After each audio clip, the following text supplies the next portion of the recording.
हमारे आदमी की प्रमोशन बनती है SC ST की और जनरल को दे दी जाती तो इस बात का डर है कि आरक्षण खत्म कर दिया जाएगा और इससे आरक्षण तो खत्म होगा ही होगा, साथ में पूरा का पूरा यूनिवर्सिटी प्राइवेटाइजेशन हो जाए। अगर सारे एम्प्लॉई अगर बाहर से आएंगे तो फिर तो प्राइवेट हो जाए। आरक्षण खत्म करने का प्रयास चल रहा है, आज से नहीं तो कई सालों से चल रहा अभी ये टेंडरिंग होता है, वहाँ पे आरक्षण बिल्कुल लागू नहीं किया जाता है, उसमें आरक्षण का कोई उसमें लेना देना नहीं। क्या किया एम्प्लॉय के लिए? जो एम्प्लॉय 8-8 घंटे काम करता है उनको क्या मिलता है प्रमोशन उसी दिन से। टीचरों को मिलती है 80-80 लाख 1-1 करोड़ रुपया के कानून इस देश में। शर्म आनी चाहिए, हम काम नहीं करते, हम 8 घंटे काम करते हैं साथियों, और कुछ लोग महीने में 5 मिनट काम नहीं करते। आप लोग सब जानते हो वो कौन है।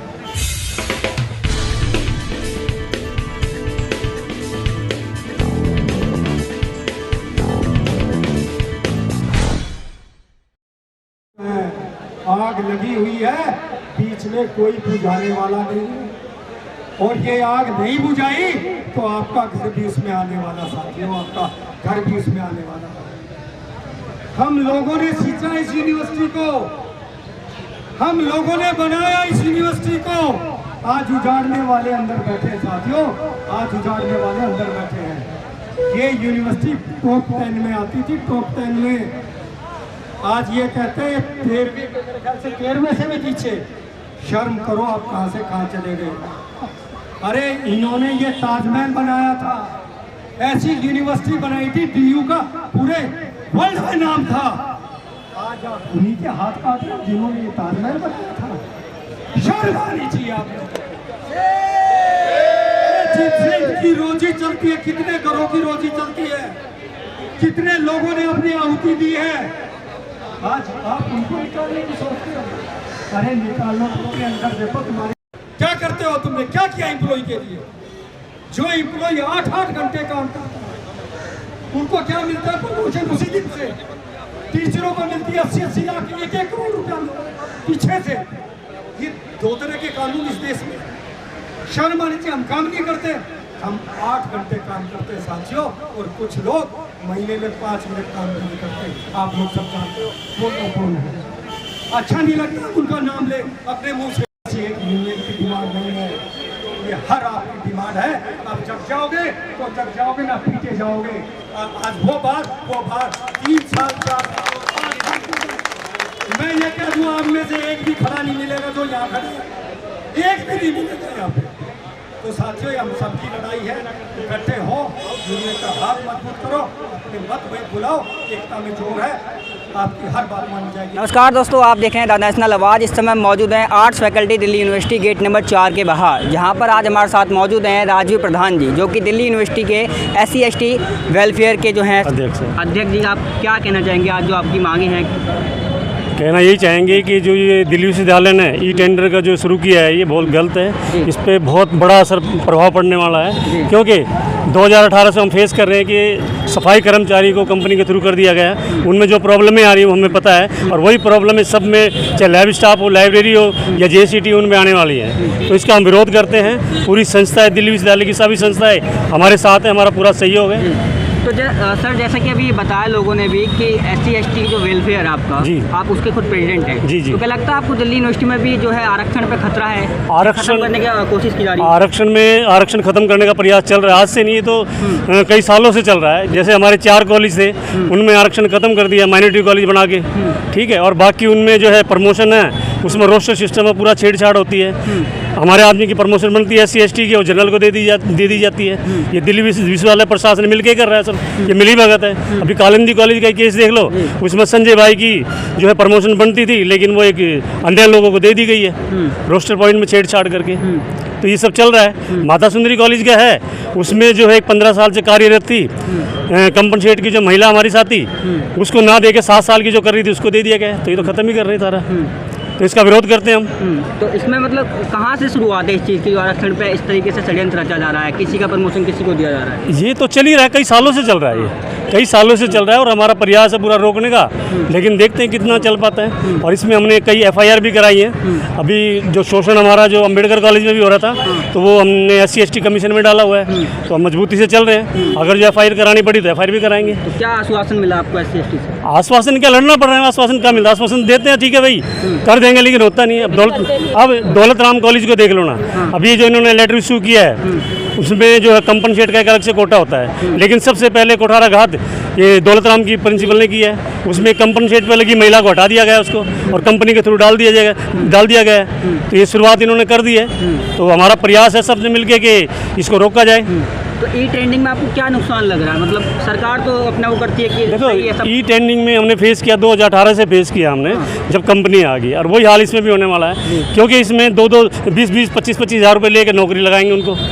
ठीक है, अपनी मर्जी से हम ड्यूटी देंगे उनको, नहीं देंगे तो भाग जाएगा, फिर दूसरा लगा देंगे। तो यही चलेगा यहाँ, मन मर्जी चलेंगे, जिसको चाहेंगे उसको भर्ती करेंगे, जिसको चाहेंगे निकाल देंगे, तो यही होगा। पर एयरपोर्ट भी काफ़ी अच्छा चल रहा है, उसमें तो निकाला नहीं। एयरपोर्ट की नहीं, मैं दिल्ली से जाने की बात कर रहा हूँ। इसमें ई ट्रेंडिंग की आप जो बात कर रहे हैं, हाँ। नुकसान बता रहे हैं उसमें, तो तमाम देश के अंदर जो प्राइवेटाइजेशन हुआ है। हाँ, मैं इसके लिए मैं आपको बता जी। इसके लिए मैं ये कहना चाहता हूँ, जैसे आपने कहा कि एयरपोर्ट अथॉरिटी ऑफ इंडिया में सही चल रहा है, उसके लिए मैं ये कहना चाहता हूँ कि जहाँ भी ई टेंडरिंग होता है वहाँ पे आरक्षण बिल्कुल लागू नहीं किया जाता है। उसमें आरक्षण का कोई उसमें लेना देना नहीं होता है, इसलिए क्योंकि इसमें ई टेंडर आप दिल्ली यूनिवर्सिटी का जो निकला है उसमें आप देखेंगे तो लिखा हुआ है कि MTS इतना चाहिए, इतने चाहिए, आपको LDC चाहिए, ठीक है ना। उसमें कहीं भी रिजर्वेशन पॉलिसी का नहीं है, जबकि सबको पता है कि इस इंडिया में जो पिछड़े वर्ग OBC है, चाहे SC ST लोग, उनकी जनसंख्या कम से कम 85% है। उन 85% में आज भी ऐसे लोग हैं जो पढ़े लिखे कम हैं, अशिक्षित हैं। अक्सर अधिकतर जो ये पोस्ट है, जो 4th क्लास का जो पोस्ट था या छोटे पोस्ट थे, वो हम ऐसे ही पिछड़े और दलित और आदिवासियों के द्वारा भरा जाता था। लेकिन जब से ई टेंडर आया, कहीं भी रिजर्वेशन पॉलिसी का जिक्र नहीं है, ये लोगों को पता नहीं है। अब उसमें वो कंपनी अंधाधुंध किसी को भी ला सकती है, चाहे तो वो जनरल को ले आए, चाहे तो वो केवल SC ST को ले आए, लेकिन उसमें कोई मैंडेटरी नहीं है। तो इसलिए हम इसका विरोध करते हैं, जो SC ST का प्रतिनिधित्व करने के कारण, और हम पुरजोर से विरोध करते हैं, क्योंकि अब देखिए क्या हो रहा है कि अभी कंपनसेट का लगना था दिल्ली यूनिवर्सिटी में, अब उसमें क्या कह रहे, नहीं अब कंपनसेट वालों को भी ई टेंडर के द्वारा बाहर से कंपनियों के थ्रू लगाया जाएगा। अब बताइए, जो कर्मचारी 25-25 साल 30-30 साल तक जो जिन्होंने काम कर रखा है, और उनके किसी भी कारण दुर्घटनावश उनके घर परिवार का कोई कमाने वाला कर्मचारी का डेथ हो जाता है, तो क्या उनको सरकारी नौकरी मिलने की वो नहीं है? पहले गवर्नमेंट का 5% था, जिससे कि उनको परमानेंट जॉब मिल जाता था। परमानेंट जॉब से ये होता है कि आपको मेडिकल सुविधाएं मिल जाती है, आपको बहुत सारी ऐसी सुविधाएं मिलती है जो इस टाइप से ई टेंडर में मिलेगा नहीं, और उनमें हमेशा तलवार लटकता रहेगा कि कब निकाल दिया जाए। और उनमें भर्ती की कोई कंपटीशन की प्रक्रिया तो है नहीं, जो कंपनी के को जानता है, कंपनी के लोगों को, या कुछ, या तो कोई 10-20 हज़ार ले के अपना लगा देगा। तो आपको इस बात का डर है कि आरक्षण खत्म कर दिया जाएगा? और इससे आरक्षण तो खत्म होगा ही होगा, साथ में पूरा का पूरा यूनिवर्सिटी प्राइवेटाइजेशन हो जाए। अगर सारे एम्प्लॉई अगर बाहर से आएंगे तो फिर तो प्राइवेट हो जाएगा। तो जिस तरीके से हमारा शंका है कि गवर्नमेंट ऑफ इंडिया ने जो एमिनेंट इंस्टीट्यूशन करके जो 13-14 का नाम दिया है, उसमें उन्होंने अंबानी का एक जो अभी आया भी नहीं है, इस साक्षात रूप से आपको धरती में है ही नहीं, उसको भी देने के लिए पहले से दे दिए, तो उनकी मनसा तो पहले से ही है। तो हमारे दिल्ली यूनिवर्सिटी एक ऐसी यूनिवर्सिटी थी जहाँ पे पूरे विश्व से या कम से कम इंडिया से तो यहाँ एडमिशन लेने के लिए लोग ललायित थे, बहुत इसके लिए कंपटीशन देते थे। आप लोगों को पता होगा कि 100% के बच्चे आया करते थे एक कॉलेज में। आप बता लो 100% वालों बच्चों का एडमिशन भी कहीं कभी नहीं मिल पाता था। और आज अगर इसलिए गवर्नमेंट ने एक अच्छा काम किया कि एक NTA का एग्ज़ाम करवा रहा है बच्चों का, जिसमें कि परसेंटेज आपका चाहे जो भी होगा उसको कंपटीशन क्वालिफाई करके जब आएंगे तो एडमिशन हो जाए। किया गया था NTA का। नहीं ठीक है, लेकिन वो 100% वाली मानसिकता से तो हम हटेंगे। जो अच्छा है उसको हम सपोर्ट करते हैं, उसमें वो अच्छी बात है। लेकिन जहाँ पे इस टाइप से करेंगे, जहाँ पे आप ई-टेंडर से 2-2 साल के लिए, हम ही लोग इतने, मैं सेक्शन ऑफिसर हूँ, साथ में सचिव भी हूँ मैं, मेरे को कम से कम मैं 27-28 साल जॉब कर चुका हूँ। जब भी हमारा नया किसी डिपार्टमेंट में ट्रांसफ़र होता है तो उसको समझने में 6 महीने लग जाता है हमारे को। तो ये लोग 2 साल 1 साल का जो टेंडर में आएंगे वो कैसे समझ सकते हैं? तो अग्निवीर भी तो 4 साल की कर दी है ना, उसमें भी तो अग्निवीर का आप देख लेना, वो वहाँ जाएंगे, ट्रेनिंग देंगे 1.5-2 साल, 2 साल काम कराएंगे, फिर इतना पैसा खर्च कर लो, सब कर लो, उसके बाद निकाल देंगे। तो ये तो जब प्रैक्टिकली जब ऐसे लग के जब बाहर निकलेंगे, देश की सेवा के लिए 4 साल अगर कोई योगदान दे सकता है, नहीं तो ऐसे कर दो कि नहीं ऐसा कर सकते हैं ना, जैसे बहुत सारे वर्ल्ड के बहुत सारे कंट्रियों में, जैसे जर्मनी में, चाहे आपके इजराइल वगैरह में ऐसा है कि आपको 12th करने के बाद 2 साल देश सेवा के लिए दिया जाता है। उसमें कोई जरूरी नहीं कि मिलिट्री हो, 2 साल के लिए आप जो फिजिकली मजबूत है और जो जाना चाहता है उसको मिलिट्री में 2 साल की सेवा करने का मौका दो। किसी को हेल्थ सेक्टर में जाने का है तो उनको हेल्थ सेक्टर में दो, किसी को एजुकेशन में, किसी को सोशल वर्क में जाना उसको करो। तो मैंडेटरी कर दो। ग्रेजुएशन करने से पहले जब तक वो 2 साल की देश की सेवा नहीं करेगा तब तक उसको ग्रेजुएशन नहीं कर सकता।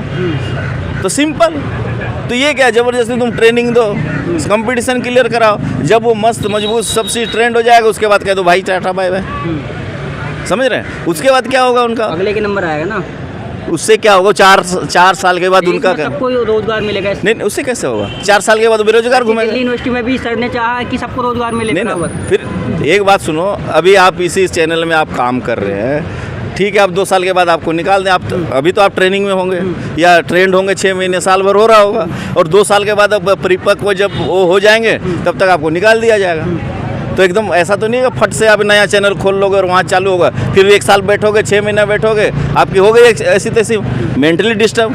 पैसे चाहिए ना, हर महीने चाहिए, वो पैसे नहीं आएगा तो क्या होगा? आप घर कहीं ना कहीं बहुत सारे लोग सुसाइड भी कर सकते हैं, मेंटली डिप्रेशन में जाएंगे, पैसा नहीं होगा, बहुत सारी चीज़ें हैं, आपका EMI शुरू हो कहीं लिए होंगे।